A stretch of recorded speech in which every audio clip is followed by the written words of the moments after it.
Mesdames et messieurs, bonsoir. Bienvenue dans votre émission, la chaise des questions et réponses.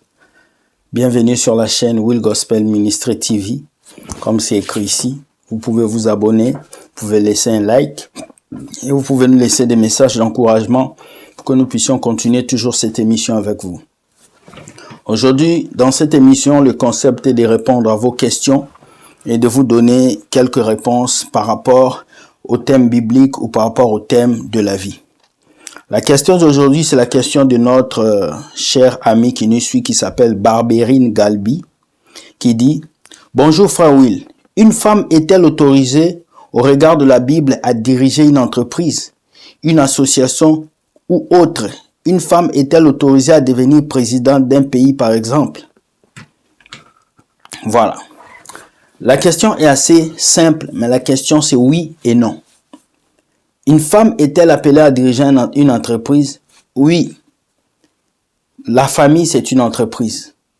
Prendre soin des enfants, c'est une entreprise. Prendre soin de son foyer, c'est une entreprise. Car une entreprise, c'est toute entité où on doit gérer les choses. C'est une entreprise. Donc, une femme est appelée à gérer une entreprise, comme elle est gérante d'une foyer. La Bible le dit, la femme sage, c'est elle qui bâtit sa maison.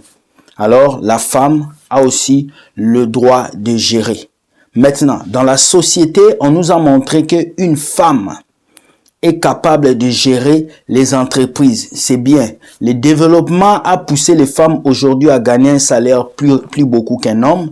Ça a poussé les femmes aujourd'hui à gagner beaucoup d'argent plus que les hommes. Ça a poussé beaucoup de femmes aujourd'hui à être riches.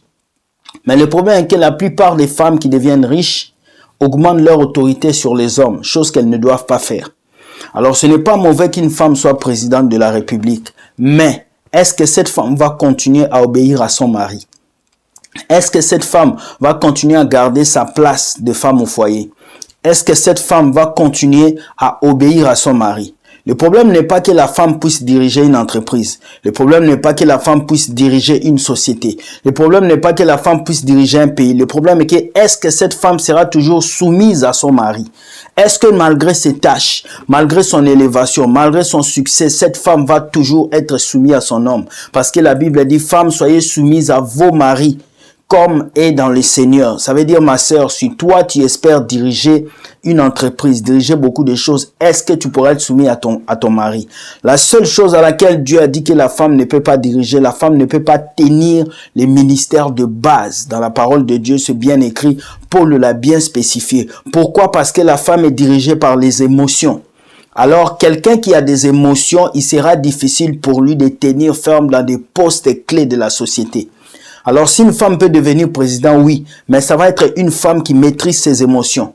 Si elle maîtrise ses émotions, elle pourra. Mais si elle est toujours émotionnelle, elle ne pourra pas. Et si elle est insoumise, elle ne pourra plus. Parce que beaucoup de femmes aujourd'hui, dès qu'elles ont de l'argent, elles deviennent hautaines. Elles ne respectent plus leur mari. Elles ne donnent plus de droit à leur mari. La Bible dit, femmes, soyez soumises à vos maris. Le problème n'est pas que la femme puisse diriger une société, je répète. Le problème est que la femme, est-ce qu'elle sera toujours soumise à l'homme? La soumission, ça ne veut pas dire de l'esclavage. Ça veut dire, est-ce qu'elle va toujours écouter son homme? Est-ce qu'elle va toujours respecter son homme? Est-ce qu'elle va toujours être là au pied de son homme pour écouter? Une femme qui voyage tout le temps, une femme qui bouge tout le temps, une femme qui n'est pas sur place, penses-tu vraiment qu'elle aura une vie de couple épanouie? Non. Voilà pourquoi, mes sœurs, vous devez choisir l'emploi qu'il faut, vous devez choisir le métier qu'il faut, afin que ces métiers ne puissent pas bloquer votre vie de couple, afin que ces métiers ne puissent pas vous arrêter, afin que ces métiers ne puissent pas vous amener l'orgueil et que vous puissiez manquer du respect à papa, à vos maris. C'est très important. Nous vivons dans une génération où on parle de l'égalité entre hommes et femmes, mais dans la Bible, l'homme et la femme ne sont pas égaux. Nos esprits sont égaux. Mais nos valeurs ou nos rôles ne sont pas égaux. L'homme a le rôle de prendre soin de la famille, c'est la tête supérieure. La femme vient après pour soutenir cet homme. Mais la société va vous montrer des femmes évergondées, des femmes insoumises qui vont vous dire « je n'ai pas besoin d'un homme ». Mais ce sont ces mêmes femmes qui prient, qui pleurent dans leur lit et quand ils arrivent à 45 ans, c'est là qu'ils cherchent mari. Lorsqu'elle avait 20 ans, elle voulait s'amuser. 22 ans, elle voulait s'amuser. Maintenant, quand elle a eu 2 enfants, 3 enfants et qu'elle ne peut plus avancer, là, elle commence à pleurer, elle cherche un homme qui va l'aider. Alors, mes sœurs, vous qui êtes encore jeunes, je vais vous appeler à répondre à cette question pour dire oui. Comme tu l'as posé, ta question, oui, une femme peut prendre soin d'une entreprise parce que la famille, c'est déjà une entreprise.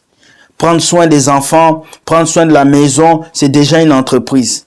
Et elle peut travailler. Dans cette société moderne où nous vivons, la femme doit travailler parce qu'un homme ne peut pas assumer tout lui seul. Dans les pays où nous vivons, la vie coûte très cher. Tu dois épouser une femme qui travaille, une femme qui apporte la main à la pâte.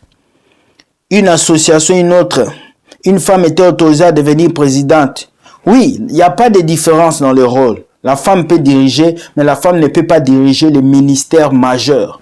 Ça veut dire tenir une église. La femme ne peut pas tenir une église. La femme ne peut pas être pasteur. La femme ne peut pas être prophète. La femme peut tenir autre chose si elle veut des entreprises, des commerces. Elle peut être femme des riches, femme entrepreneur. Mais que cette femme puisse toujours reconnaître la place de l'homme dans sa vie. Parce que beaucoup de femmes qui réussissent ne reconnaissent pas la place d'un homme dans leur vie. Quand une femme commence à gagner des millions, l'homme n'a plus de valeur pour elle. Elle se dit, je vais trouver un petit garçon qui va m'aider. Je vais faire n'importe quoi. Non. Si une femme garde ses émotions et qu'elle connaît la place de l'homme, elle connaît son rôle, cette femme peut diriger dans la société des choses extraordinaires. Parce que la femme a le sens de l'organisation.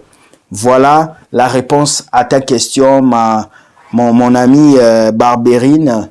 C'est la réponse à ta question. Soyez bénis. Merci pour cette vidéo qui était la chaise des questions-réponses. Si vous avez des questions, comme d'habitude, écrivez-nous par email. Nous allons passer des moments à vous répondre. Merci beaucoup. Bonne soirée. Que Dieu bénisse toutes les femmes qui nous regardent. Que la grâce de Dieu soit sur vous. Que la puissance de Dieu vous entoure. Au nom de Jésus-Christ. Amen. N'oubliez pas, mettez un like et abonnez-vous. Activez la cloche de notification pour recevoir toutes nos vidéos où que vous soyez. Soyez bénis. Bonne